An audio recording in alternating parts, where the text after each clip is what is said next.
This video was filmed and edited by Bartlett Production.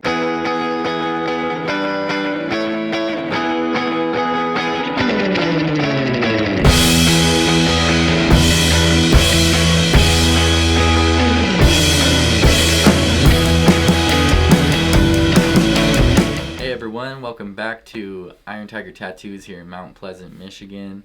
Today I'm going to be doing one of my specialties. It's a cover-up tattoo, and it's a couple of my favorite subject matters too. It's a realistic animal, I'm going to do this bear, and a landscape, so I really like doing that stuff. And it works really great for cover-ups too, so I'm going to show you what I mean, but if you're interested in your own cover-up, this is definitely a good way to start thinking about how we're going to go about that. So thanks for watching. I was hoping I didn't goof it up either because I've dropped 40 pounds but picked up a lot of weight. Yeah. So I can see like this is going to be right here. This is going to be right here. I'll show you on the digital part too. The old one. I just didn't want one of them little like hole in the wall, hop in and cover it up quick. Yeah, it'll be like $40, look like crap. Yeah. So I've been looking around for places all the way to Midland, Grand Rapids. Yeah, because you don't want to just slap something right over it either. No, Yeah. I wanted to,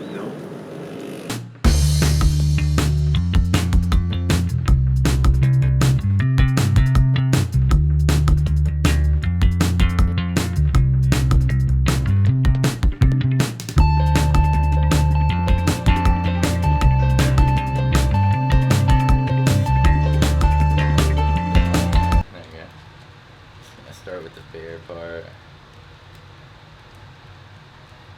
Yeah, I think I have it on like 72 or something.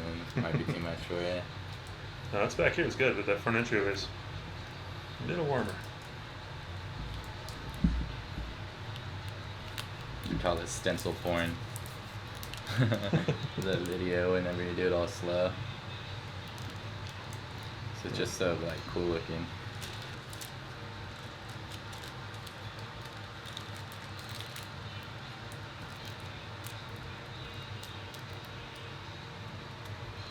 Cool, man. It's so hard to do this on like a really tiny arm sometimes.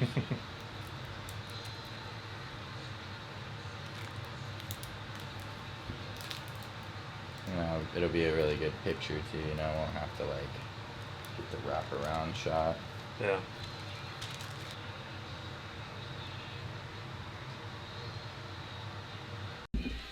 Five years? 25 years? 27. It's That's a long time. It was Yeah. 92, so it's been a while. 92, that's 27 years. Yeah. Yep. 'Cause I'm 28, I was born in 91. Yeah, I graduated high This thing's school in almost as old 91. as me. That's cool. But I got this one in right after high school. The year after, I was working machining work and went out to Sturgis, and Oh yeah. guy out of Sturgis had a little like trailer, yeah, $100. And considering it was a $100 job at a hole in the wall place at a bike rally, it turned out it lasted pretty good for 28, Could have been worse. 27 years.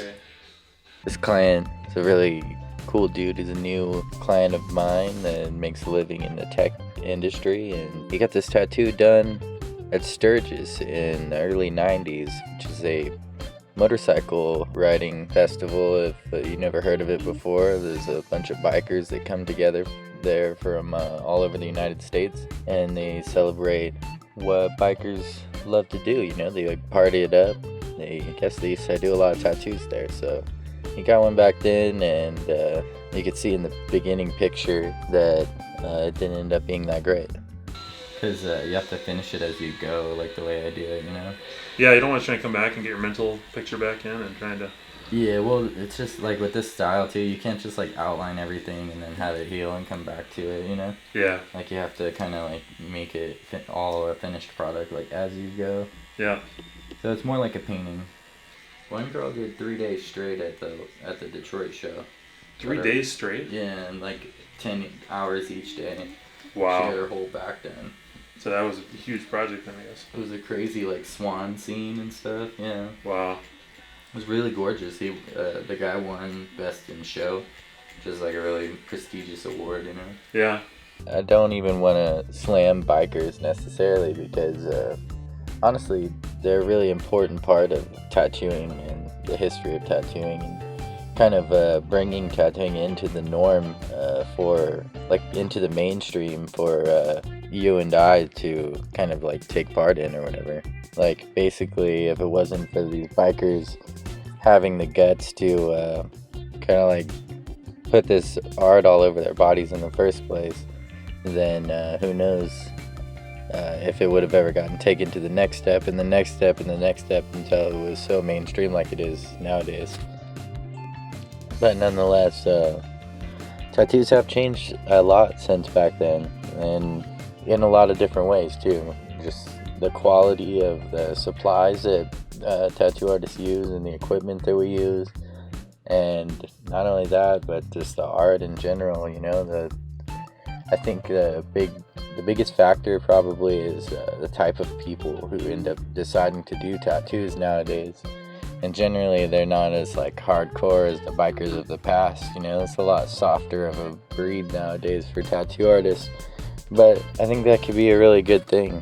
As you can see nowadays, you know, the industry is a lot cleaner and it's a lot more art driven than it used to be. So, you know, it's not just a bunch of people trying to give scabs for money or whatever. And they're not just out there trying to hustle people.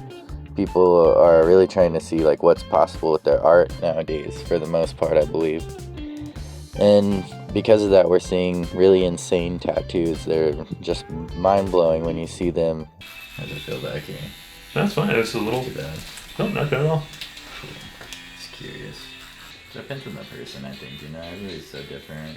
Yeah. It the pain tolerance and stuff. Oh, yeah. It's... But like I said, I really appreciate the people that did tattoo back then and put in the time to make it what it is today and pave the way for guys like me to make a living doing this. And I think the key for guys in my position is to just learn from other people's mistakes, you know. So like this tattoo, the placement was really odd, and just a lot of the fundamentals were off, you know. So just little things like that. It's good to learn from a past generation and not have to make the same mistakes over and over again. And I think that the next generation is going to even be crazier than this one. So just can't wait to see what's in store for tattoos and art in the future. And I'm really excited to be part of it. This cover-up tattoo started just like every other cover-up tattoo that I do. I always meet for an in-person consultation. I meet one-on-one and talk to you about the idea. I get to look at the old tattoo and even see if there's some scar tissue left over that's really bad maybe, or how dark the ink is that's left over in the skin from the old tattoo. A lot of different factors go into the cover-up, the placement, and how big we're going with the new tattoo, and how big the piece of skin that it's on is too. Like if you're gonna do a half sleeve like this guy did, it's really hard sometimes to tell how big somebody's arm is just through a picture or a guess, you know. So this guy's arm is really, really big. So if I would have just guessed over the phone, he would have ended up paying a lot more than I would have estimated. So that's why I don't even do them that way anymore. I always end up meeting with people in person, unless somebody lives really far away. Then sometimes I make an exception. Treat people the way you want to be treated. You know, you be nice to people, they're nice to you. If you're an ass, you're gonna get your ass kicked. Yeah. I mean, that's just... I mean, who knows it's what cool can happen. too, just to like help the whole community grow rather than just be selfish with what I know or something, you know. Oh yeah. I mean, like if it helps some guy in Louisiana get better, you know what I mean, and like have a better life or something, like that's Sure. cool. Help him grow as a person and know what he's doing. And that's just cool that I can do that, you know. To Yeah. have that opportunity. You know, I learned next to quite a few different people, so we would always like we push each other to grow and help each other a lot like that. Yeah. So I'm kind of Cool. used to that, like camaraderie, having some other people like. Yeah. Yeah, I kind of miss that. Can't wait till I can have like people in my shop other than myself, tattooing. Is the ultimate goal to have a few people in a bigger shop, or is it? Yeah, I would like to Okay. kind of, you know, be the next generation of tattoo shops in this area. Okay. A lot of guys out here real old school with their mentality and stuff. I just want to create something a little different like this for people. But I think I could do this for other people too. Like I could give them an opportunity to live like a free lifestyle like this. You know, I just need the right kind of artist to get behind. I just don't want someone that gets too bored too easily either. You know, like, I just want someone that can come in and work with me all the time. You know. After we figure everything out, I'm gonna quote you a price that's going to be really close to what you end up paying, and you'll be able to book your appointment for the tattoo by putting down a deposit. Deposit is just like $100 down payment towards the tattoo appointment that you're making. Right now I'm booking out into August, so if August isn't too long of a wait for you, I'd really like to get started with you, so just message me or text me and we can get started that way.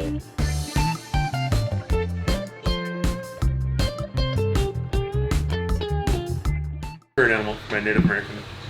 That's my spirit animal was the bear, so I Like that. I had a little bear pendant I wore at my 4 years of college. It was just kind of a reminder. So yeah, man, I like the symbology of a bear. You know, the fierce protector. You know? Yep. It's really like that feeling. Yeah. When people are like really amazed by what we did, you know, it's kind of cool. The reason I really love doing cover-up tattoos is not really because of, it didn't start out because I was great at them, and it didn't start out because I liked them even necessarily like doing them. It all started because I really started enjoying the feeling that I was getting from helping people change their life in a different way that I never thought I would get from tattooing.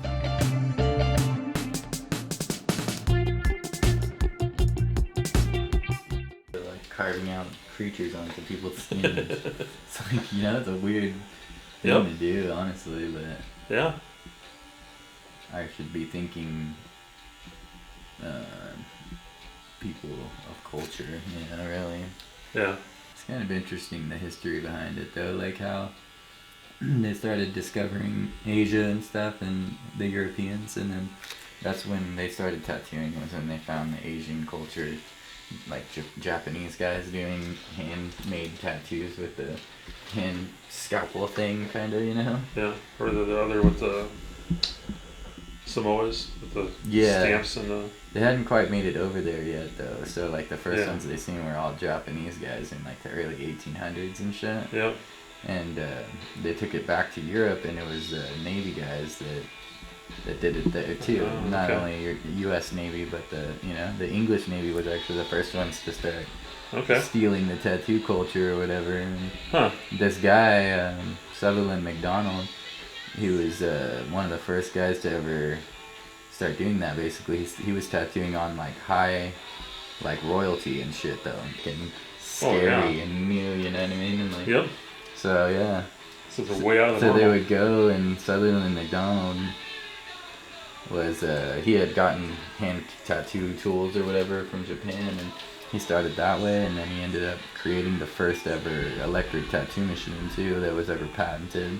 There might have been one before that, but it wasn't patented, you know. And then he created the first tattoo shop in England, and yeah, that was the first tattoo shop that was ever in a phone book or anything like that, you know. There might have been people doing tattoos out of their house or something, but yeah, he was the first professional, basically. And there's cool ass pictures of some of his tattoos from back then. Like, you'd be really amazed what this guy was doing in 1860 or whatever, you know. Wow. He was doing like portraits of Jesus and crazy shit like that, you know. Oh wow. You know, helping people get rid of painful scars of the past, or memories that are branded onto them, basically, you know, or tattooed into their skin, you know. Names of their exes and stuff like that. Just the stuff that is nightmare situations that everyone's heard.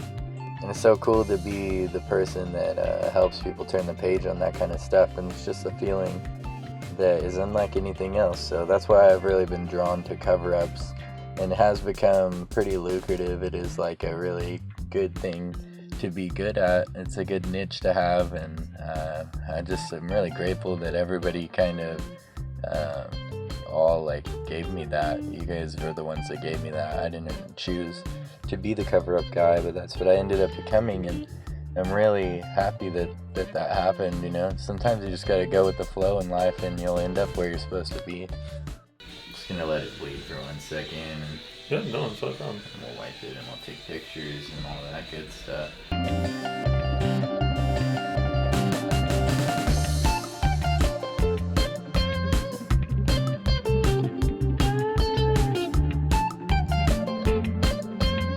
Alright, that was it.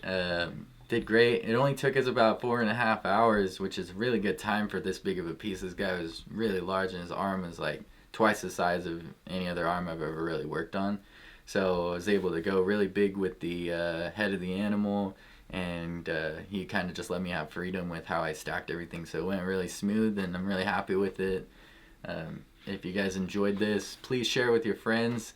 And if you need a cover up or any other kind of tattoo in my specialty styles, then contact me by texting 209-300-9334, and we'll get started by setting you up with an in-person consultation. We can meet one-on-one. I could check out your old tattoo, see what it's going to take to give you a new one, and we can talk about, you know, some of maybe the background behind it and the story that's going to go with it and all the really important stuff that goes into a tattoo like this. Thank you.